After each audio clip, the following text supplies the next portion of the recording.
Hello student. अब हम लोग पदावली में गोस्वामी तुलसीदास की गीतावली दोहावली विनय पत्रिका पढ़ेंगे। इसको पढ़ने से पहले तुलसीदास जी के बारे में जान लीजिए। तुलसीदास जी का जन्म 1532 ईस्वी में हुआ था। इनका जन्म स्थान राजापुर गांव में हुआ था। माता का नाम हुलसी और पिता का नाम आत्माराम दुबे था। पत्नी का नाम रत्नावली था। इनकी शिक्षा संत बाबा नरहरिदास ने भक्त की शिक्षा वेद वेदांग दर्शन इतिहास पुराण आदि की शिक्षा दी थी। यह राम भक्त के कवि थे। इनका प्रसिद्ध महाकाव्य रामचरितमानस है, जिसकी उपलब्धि लोकमानस कवि के रूप में ये प्रसिद्ध हुए। साहित्य में इनका योगदान सर्वतोमुखी उन्नति है। इनकी मृत्यु 1623 ईस्वी में हुआ था। अब हम लोग इनकी भरत महिमा का पहला दोहा पढ़ेंगे। चलत पया देखात फल पिता दीन तजिराजू जात मनावन रघुबरही भरत सरस को आजू भायप भगति भरत आचरनु कहत सुनत दुख दूषण हरनु जो किछु कहब थोर सखी सोई राम बंधु अस काहे न होई हम सब सानुज भरत ही देखी भरही धन जुबति जन लेखे सुनि गुनि देखी दशा पछिताई कह केई जननी जोग सुत नाही कोई कहू दूषण रा नहीं नाहन विधि समुखी नहीं हम जो दाहन कह हम लोक वेद विधिहीनी लघुतीय कुल कर तूत मलिनी बसही कुदेश कुगाम कुबामा कह यह दरस पुण्य परिणामा अस आनंद अचिरज प्रतिग्रामा जनु मरुभूमि कलपत रुजामा। अब इसका अर्थ देखिए बच्चों।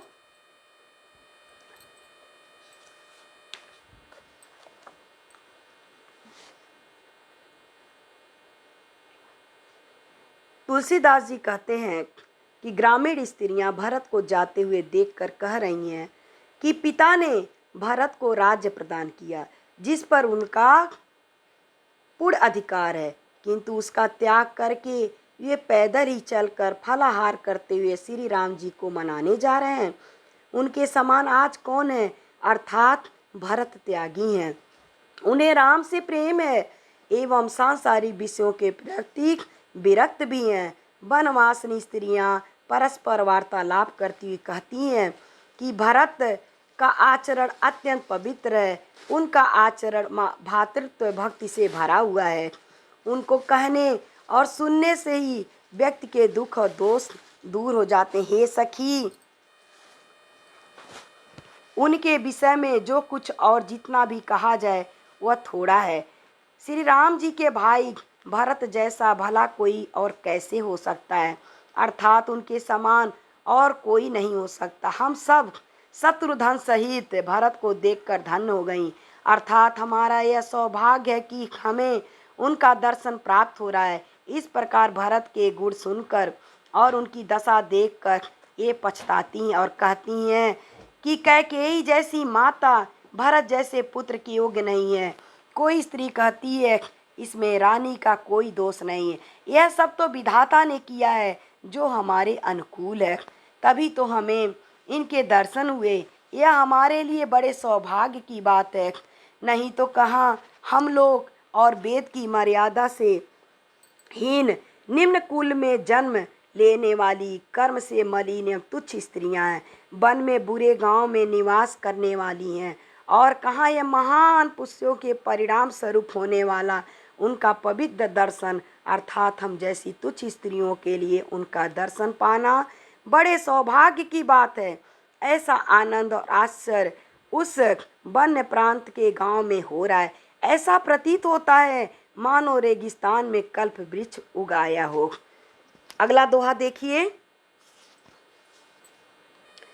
तेहि बासर बसी प्रातहि चले सुमरी रघुनाथ राम दरस की लालसा भरत सरस सब साथ मंगल सगुन होई कब काहू सब काहू फर कहीं दुख सुखद बिलोचन बाहू भरत ही सहति समाज उछाऊं, मिलई राम मिटही दुख दाहूं। करत मनोरथ जस जिय जाके, जाहि सने सुरा सब छाके। स्थिल अंग पग मग डगी डोलही, बिह बल बचन प्रेम बस बोलही। राम सखा ते समय दिखावा, शैल शिरोमणि सहज सुहावा। जासु समीप सरति पै तीरा, सिय समेत बसही दो बीरा। देखि करही सब दंड प्रणामा, कहि जाई जानकी जीवन रामा। प्रेम मगन अस राजु समाजू, जनु फिर अवध चले रघुराजू। इसका अर्थ देखिए, एक दिन वहीं रुक कर प्रातः काल रघुनाथ जी को याद करके भरत आगे चले। भरत की तरह अन्य लोगों को भी श्री रामचंद्र जी के दर्शन की लालसा लगी हुई थी। राम से मिलने के लिए जाने वाले लोगों को मंगल सूचक शगुन हो रहे हैं। सबकी आंखें भुजाएं फड़क रही हैं। भरत एवं उनके साथ के अन्य लोगों का मन उत्साह से भरा हुआ है। उनके उत्साह का कारण यह है कि ये शीघ्र ही रामचंद्र से मिलेंगे, जिससे उनके दुख का दाह मिट जाएगा। जिसके मन में जैसा भाव है वह ऐसा ही मनोरथ कर रहा है। सब लोग प्रेम में मतवाले हुए चले जा रहे हैं। श्री राम के प्रेम में डूबे हुए होने के कारण उनके अंग कमजोर हो गए हैं। चलते हुए रास्ते में पैर डगमगा रहे हैं एवं प्रेम बस बिहल वचन बोल रहे हैं। उसी समय राम सखा निषाद राज ने पर्वतों में श्रेष्ठ पर्वत कामंदगिरी चित्रकूट को दिखलाया, जिसके पास पैसनी नंदी के किनारे सीता जी समेत दोनों भाई रह रहे थे। सब लोग उस पर्वत को देखकर जानकी जीवन श्री रामचंद्र की जय हो ऐसा कहते हुए दंडवत प्रणाम करने लगे।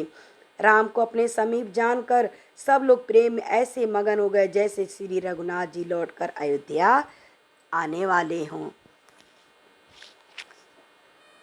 नेक्स्ट दोहा देखिए। भारत प्रेम ते ही समय जस, तस कही सकई न सेसु।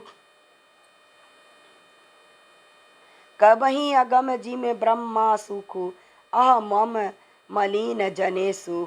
सकल सने शिथिल रघुबर के, गए कोस दुई दिन कर ढर के। जलु थलु देखी बसे निसि बीते, किने गवन रघुनाथ परीते। उहा राम रजनी अवशेषा, जागे सिय सपन अस देखा। सहति समाज भरत जनु आए, नाथ वियोग ताप तन ताए। सकल मलिन मन दीन दुखारी, देखी सास आन अनुराहारी। सुन सिय सपन भरे जल लोचन, भये सोच बस सोच विमोचन। लखन सपन यह नीक न होई, कठिन कुचाव सुनाही कोई। अस कही बंधु समेत नहाने, पुंज पुरारी साधु मन माने। इसका अर्थ देखिए। तुलसीदास जी कहते हैं कि उस समय भरत के मन में राम के प्रति जैसा प्रेम था उसका वर्णन शेषनाग भी नहीं कर सकते। उन जैसे कवि के लिए उसका वर्णन करना वैसे ही अगम है जैसे अहंकार और ममता से मलिन चित्र वाले मनुष्य के लिए ब्रह्मानंद भरत के साथ अन्य दूसरे लोग भी श्री रघुनाथ जी के प्रेम के चलते कमजोर होने के कारण सूर्यास्त होने तक दिन भर में 2 कोस ही चल सके। वे जल और स्थल की सुविधा को देखते हुए रात में वहीं उस पर्वत के पास रुक गए। रात के समाप्त होने पर श्री रघुनाथ जी के प्रेमी भरत ने आगे प्रस्थान किया। परयसनी नदी के किनारे पर रहने वाले राम रात शेष रहते ही जग गए। सीता जी उन्हें अपने द्वारा रात में देखे गए स्वप्न के विषय में बताने लगी, जिसमें उन्होंने देखा कि भरत अपने समाज सहित उनके पास आए हैं। उनका शरीर श्री राम के वियोग की अग्नि से तप रहा है। अयोध्या में सभी लोग मन में उदास, दीन और दुखी हैं एवं उनकी सासें उन्हें दूसरे ही रूप में अर्थात विधवा के वेश में दिखाई दी। सीता के दुखपूर्ण स्वप्न को सुनकर श्री रामचंद्र जी के नेत्रों में आंसू भर गए एवं दूसरों को शोक से मुक्त कराने वाले प्रभु स्वयं लीला बस शोक के बस हो गए। उन्होंने लक्ष्मण से कहा कि यह स्वप्न अच्छा नहीं है, अवश्य ये कोई भीषण कुसमाचार सुनाएगा। ऐसा कहकर उन्होंने भाई के साथ स्नान किया एवं त्रिपुरारी महादेव जी की पूजा करके साधुओं का सम्मान किया। नेक्स्ट दोहा देखिए।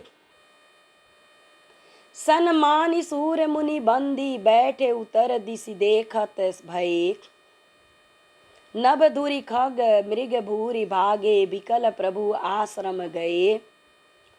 तुलसी उठे अवलोकि कारणु कहा चित सचकति रहे, सब समाचार की रात को लही आई ते अवसर कहे।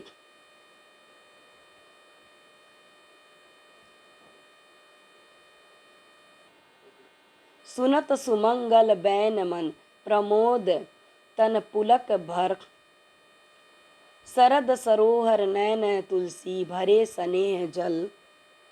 इसका अर्थ देखिए।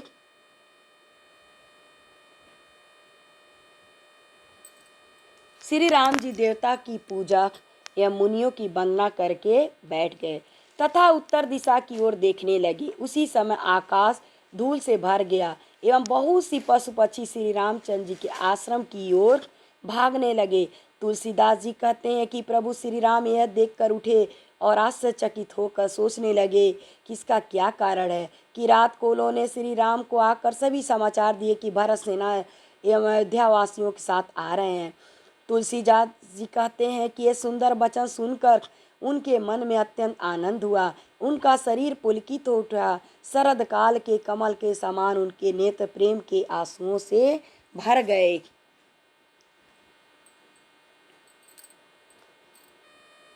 नेक्स्ट देखिए।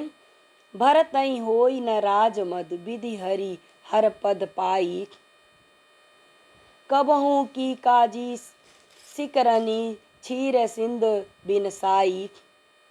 इसका अर्थ देखिए। राम भरत के अपने पास आने की बात सुनकर उनके विषय में कह रहे हैं कि भरत सांसारिक भौतिक सुखों के बंधन में बांधने वाले नहीं हैं। अयोध्या के राजा की तो बात ही क्या है, ये ब्रह्मा विष्णु एवं महेश के पद को पाकर भी अहंकार नहीं कर सकते। जैसे कांजी की बूंदों से क्षीर सागर नष्ट नहीं हो सकता, फट नहीं सकता, वैसे ही अयोध्या के राज जैसे तुच्छ वस्तु को पाकर भरत को अहंकार नहीं हो सकता। नेक्स्ट देखिए। तिमरी तरुण तर नहीं मकु, गिलई गगुन गगनु मगन मकु में गही मिलही, गोपद जल बुढ़ई घट जोनी सहज क्षमा बरु छाड़े होनी, मसक फूक मकुमेर उड़ाई होई न निरपमंदु भरतहि भाई, लखन तुम्हार सपत पितुआना सूच सुबधु बध नहीं भरत समाना, सगुन खीर अवगुण जलुताता मिलई रचई पर पंचु विधाता, भरतु हंस रवि वंश तड़ागा जन्म किन गुण दोष विभागा, गही गुण पै तज अवगुण बारी निज जस जगत कीने उजियारी, कहत भरत गुण सिलु सुभाऊं पे में पयोधि मगन रघुराऊं। इसका अर्थ देखिए। श्री राम जी अपने भ्राता लक्ष्मण को समझाते हुए कहते हैं, अंधकार भले ही तरुण सूर्य अर्थात मध्याह्न के सूर्य को निगल जाए, आकाश चाहे बादलों में समाकर विलीन हो जाए, गाय के खुर से बने गड्ढे में अगस्त ऋषि सागर को पी जाने वाले डूब जाएं, चाहे पृथ्वी क्षमा करने के अपने स्वाभाविक गुण का परित्याग कर दे, या चाहे मच्छर की हल्की फूंक से नारी भारी समेरु पर्वत उड़ जाए, परंतु भरत को राज की प्राप्ति का अभिमान नहीं हो सकता। हे लक्ष्मण, मैं तुम्हारी शपथ और पिताजी की सौगंध खाकर कहता हूँ कि भरत के समान स्वच्छ पवित्र हृदय वाला और श्रेष्ठ भाई संसार में कोई नहीं है। ब्रह्मा ने श्रेष्ठ गुण रूपी दूध और गुण रूपी जल को मिलाकर इस सृष्टि की रचना की है। सूर्य वंश रूपी तालाब में भरत रूपी हंस ने जन्म लिया लेकर गुण एवं दोषों को अलग अलग कर दिया है। उन्होंने गुण रूपी दूध को ग्रहण करके अवगुण रूपी जल को त्याग दिया है और अपने यश से संपूर्ण जगत को, संपूर्ण संसार को आलोकित किया है। इस प्रकार भरत के गुणों और उनके शील स्वभाव का वर्णन करते हुए भगवान श्री राम अपने भाई के प्रेम रूपी सागर में मग्न हो गए। नेक्स्ट दोहा देखिए। सुनी रघुबर बानी विबुध देखी भरत पर हेतु, सकल सराहत राम सो प्रभु को कृपा निकेतु। जो न होत जग जन्म भरत को, सकल धर्म धुर धरनी धरत को। कवि कुल अगम भरत गुण गाथा, को जानहि तुम बिनि रघुनाथा। लखन राम सिय सुनि सुर बानी, अति सुख लयो न जाई बखानी। यह भरत सब सहित सहाये, मंदाकिनी पुनित नहाए। सरति समीप राखी सब लोगा, मागी मातु गुर सचिव विनियोगा। चले भरत जह सिय रघुराई, साथ निषाद नाथु लघु भाई। समुझी मातु कर तब सकुचाई, करत कुतरक कोटि मन माही। राम लखन सिय सुनी मम नाऊ, उठ जनि अनंत जाहि तजिटाहूँ। इसका अर्थ देखिए। श्री राम जी के मुख से भरत के गुणों का बखान सुनकर तथा भरत के प्रति उनका प्रेम देखकर देवता उनकी सराहना करने लगे कि श्री कृष्ण के समान कृपा के धाम प्रभु और कौन है, अर्थात उनके समान कृपालु कोई नहीं है। सभी देवगण आपस में भरत के गुणों की चर्चा करने लगे कि यदि संसार में भरत का जन्म न हुआ होता तो पृथ्वी पर संपूर्ण धर्मों की धुरी को कौन धारण करता। कवि के कहने का तात्पर्य है कि इतनी सूक्ष्म दृष्टि से धर्म का पालन और कौन कर सकता है। कवि कह रहे हैं कि भरत के गुणों की कथा को श्री रघुनाथ जी के अतिरिक्त और कौन जान सकता है। स्वयं कवि के लिए भी यह अगम्य है। भरत के विषय में देवताओं की चर्चा सुनकर लक्ष्मण, राम एवं सीता ने ऐसा सुख पाया जिसका वर्णन करना असंभव है। उनके हार्दिक सुख की कोई सीमा नहीं थी। भरत ने अपने सारे समाज के साथ पवित्र मंदाकिनी नदी में स्नान किया, फिर माता, गुरु और मंत्री की आज्ञा लेकर ये निषाद राज शत्रुघ्न के साथ सीता और राम जहाँ रहते वहाँ जाने के लिए प्रस्थान किया। भरत जी अपनी माता कैकेयी की करनी को याद करते हुए अपने मन में सकुचाते हैं एवं अपने मन में अनेक कुतर्क करते हैं कि सीता एवं राम उनका नाम सुनकर उस स्थान को छोड़कर कहीं दूसरी जगह न चले जाएं। नेक्स्ट दोहा देखिए। मातु मते बहुमानी मोही, जो कछु करही सो थोर। अग अवगुण क्षमी आदरहि समुझी आपनी ओर। जो परिहर मलिन मनु जानी, जो सन्मानहि सेवक मानी। मोरे शरण राम ही की पनहि, राम सुश्यामी दोष सब जनहि। जग जस भाजन चातक मीना, नेम प्रेम निज निपुण नबीना। अस मन गुणत चले मग जाता, सकुच सने शिथिल सब गाता। फेरत मनौ मातु कृत खोरी, चलत भगति बल धीरज थोरी। जब समुझत रघुनाथ सुभाऊं, तब पथ परत उताइल पाऊं। भरत दशा तेहि अवसर कैसी, जल प्रभाव जल अलिगति जैसी। देखी भरत कर सोच सनेहु, भा निषाद तेहि समय बदेहु विदेहु। अब इसका अर्थ देखिए।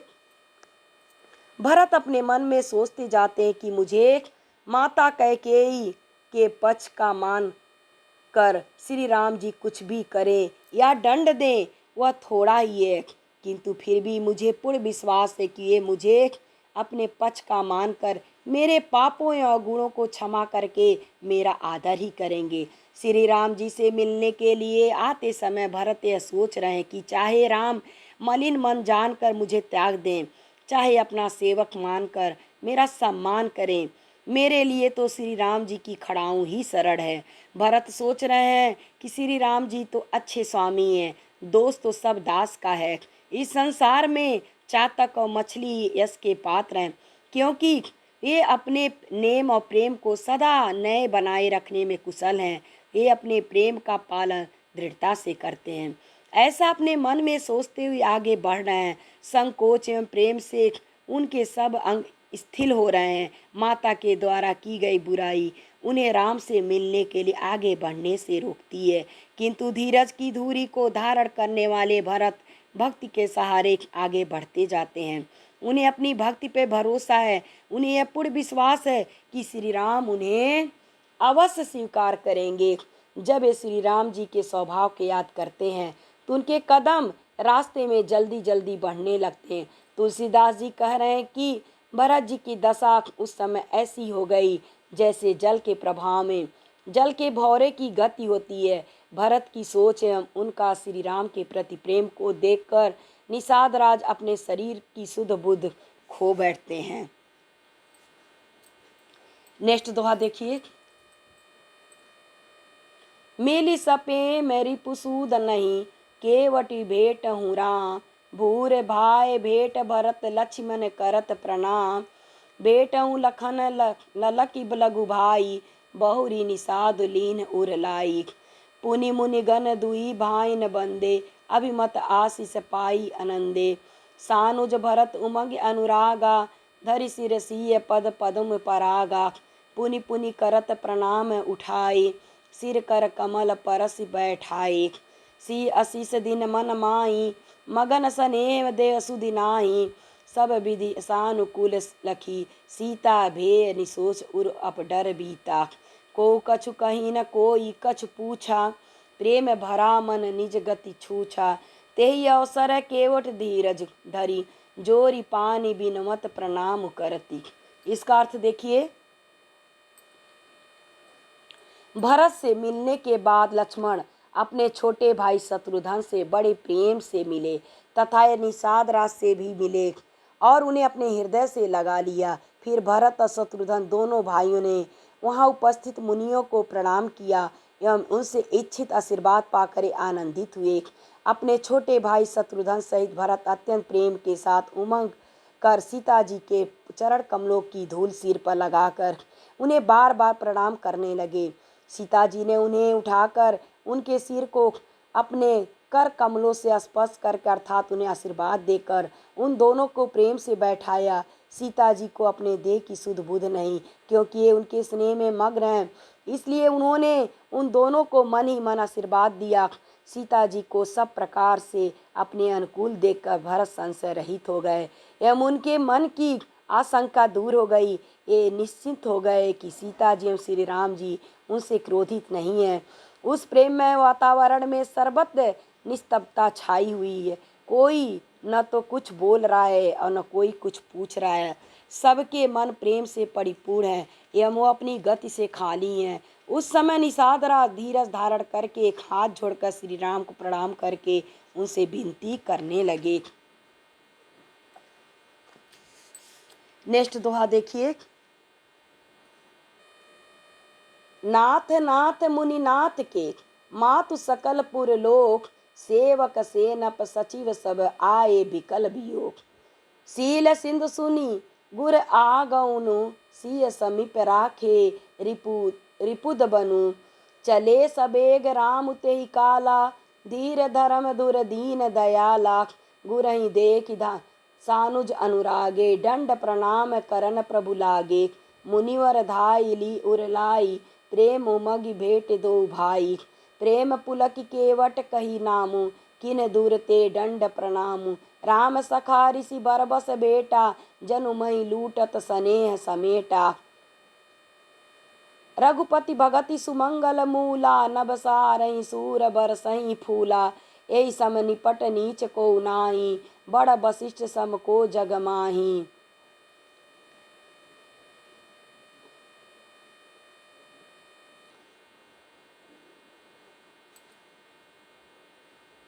इसका अर्थ देखिए।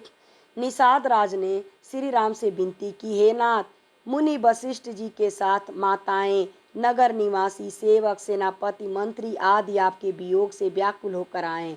तुलसीदास जी कह रहे हैं कि जब सील के समूह श्री राम जी ने गुरु वशिष्ठ के आगमन की बात सुनी, तब शत्रुघ्न को सीता जी के पास छोड़कर ये परम धीर धर्म धुरंधर दीन दयाला वेग पूर्वक मुनि की ओर चल पड़े। मुनि श्रेष्ठ वशिष्ठ जी ने उन्हें देखते ही दौड़कर उनको अपने हृदय से लगा लिया एवं प्रेम में उमग कर दोनों भाइयों से मिले। प्रेम से पुलकित होकर निषाद राज ने अपना नाम लेकर गुरु वशिष्ठ जी को दंडवत प्रणाम किया। मुनि वशिष्ठ ने उसे राम सखा जानकर जबरदस्ती अपने हृदय से लगा लिया, जिसे देखकर ऐसा लगा मानो उन्होंने जमीन पर फैलते हुए प्रेम को समेट लिया हो। देवता यह कहकर कि श्री राम जी की भक्ति मंगल कल का मूल है, रघुपति की सराहना करते हुए आकाश से फूल बरसाने लगे एवं कहने लगे कि इसके समान कोई नीच नहीं तथा गुरु वशिष्ठ के समान कोई बड़ा नहीं। फिर भी प्रभु राम की भक्ति के परिणाम स्वरूप वह नीच केवट निषाद राज गुरु वशिष्ठ जी के प्रेम का कृपा पात्र बन गया। नेक्स्ट देखिए, जय लखी लखनऊ ते अधिक मिले मुदित मुनिराऊ, सो सीतापति भजन को प्रगट प्रताप प्रभाऊ। इसका अर्थ देखिए, श्री राम जी के भजन के प्रताप एवं प्रभाव के कारण ही गुरु वशिष्ठ निषाद राज लक्ष्मण से भी अधिक आनंदित होकर मिले, क्योंकि उनकी भक्ति में लीन होने के कारण ऊंच या नीच का भेदभाव मन में नहीं था। थैंक यू बच्चों। अगर यह वीडियो पसंद आया हो तो मेरे वीडियो को लाइक करिएगा और शेयर करिएगा, सब्सक्राइब करिएगा। Thank you.